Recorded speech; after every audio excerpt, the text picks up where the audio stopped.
सर्दियों का मौसम था। बादशाह अकबर अपने बागीचे में बीरबल व एक अन्य मंत्री के साथ टहल रहे थे।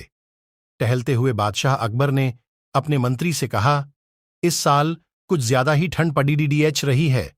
महल से बाहर निकलने में भी ठंड से हालत खराब हो रही है। मंत्री ने बादशाह की बात का जवाब देते हुए कहा, जी हुजूर, बिल्कुल सही फरमाया आपने। इस साल तो इतनी ठंड ज्यादा पड़ रही है। बीरबल ने सिर झुकाते हुए कहा, माफी चाहता हूं हुजूर, इस बारे में मेरा ख्याल थोड़ा अगल है। मैं आप दोनों की बात से सहमत नहीं हूं। अकबर ने आश्चर्यचकित होकर बीरबल से पूछा, अच्छा, तो हमें भी बताइए, क्या ख्याल है आपका? बीरबल ने कहा, हुजूर, मेरा मानना है कि एक गरीब व्यक्ति के लिए पैसा सबसे ज्यादा जरूरी है। इस बात से कोई फर्क नहीं पड़ती अचता कि मौसम कितना ठंडा है या गर्म।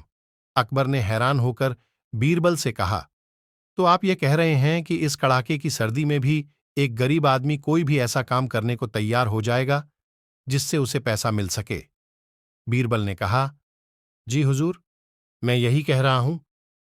बादशाह अकबर ने बीरबल को चुनौती देते हुए कहा, ठीक है, अगर आपने बर्फ जैसे पानी से भरे इस तालाब में किसी को रात भर खड़ा रखकर इस बात को प्रमाणित कर दिया, तो हम आपके लाए हुए गरीब व्यक्ति को 20 सोने के सिक्के इनाम में देंगे। बादशाह की बात से सहमति जताते हुए बीरबल ने अगले दिन एक गरीब व्यक्ति को पेश करने का वादा किया। वो किसी को लाए हैं जो तालाब में खड़ा रहकर पूरी रात बिता सके।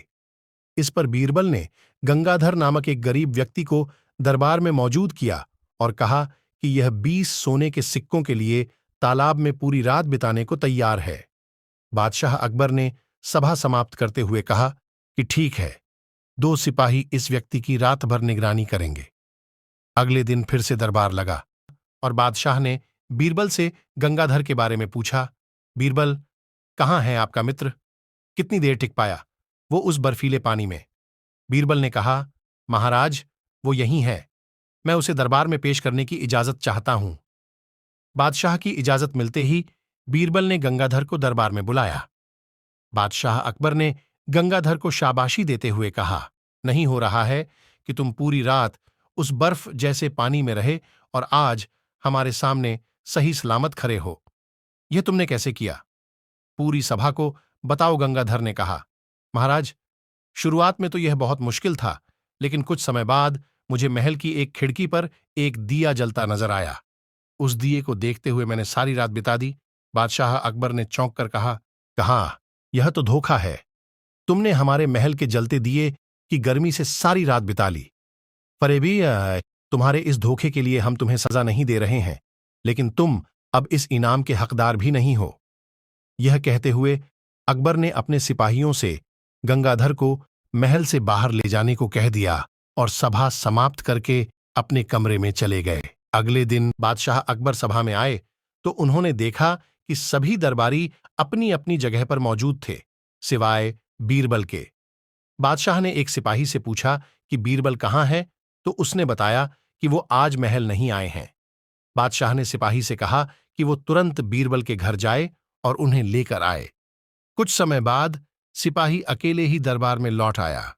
बादशाह के पूछने पर सिपाही ने बताया, बीरबल अपने घर में खाना पका रहे हैं और उन्होंने कहा है कि खाना पूरी तरह पक जाने के बाद ही वो दरबार आएंगे।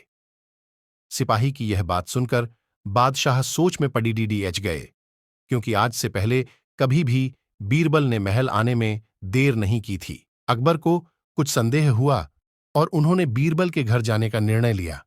जब बादशाह अकबर बीरबल के घर का निर्णय लिया रिपोर्ट जब बादशाह अकबर बीरबल के घर पहुंचे तो उन्होंने देखा कि बीरबल ने एक ऊंची खूंटी पर एक हांडी टांग रखी है और उसके नीचे जमीन पर लकड़ियां जला रखी हैं।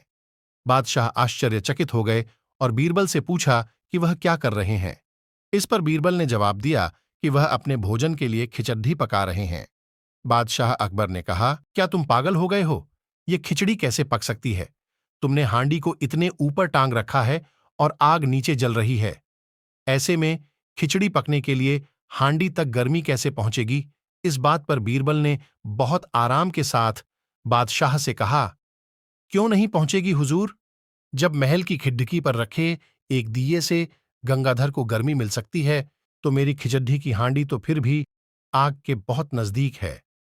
बीरबल की बात सुनकर बादशाह हैरान हो गए और मुस्कुराते हुए कहा, हम तुम्हारी बात अच्छी तरह समझ गए बीरबल। इसके बाद उन्होंने गंगाधर को महल में बुलवाया और उसे 20 सोने के सिक्कों का इनाम दिया। बीरबल की चतुराई के लिए उन्होंने बीरबल को भी इनाम दिया। तो मेरी खिचड्डी की हांडी तो फिर भी आग के बहुत नजदीक है। बीरबल की बात सुनकर बादशाह हैरान हो गए और मुस्कुराते हुए कहा, हम तुम्हारी बात अच्छी तरह समझ गए बीरबल। इसके बाद उन्होंने गंगाधर को महल में बुलवाया और उसे 20 सोने के सिक्कों का इनाम दिया।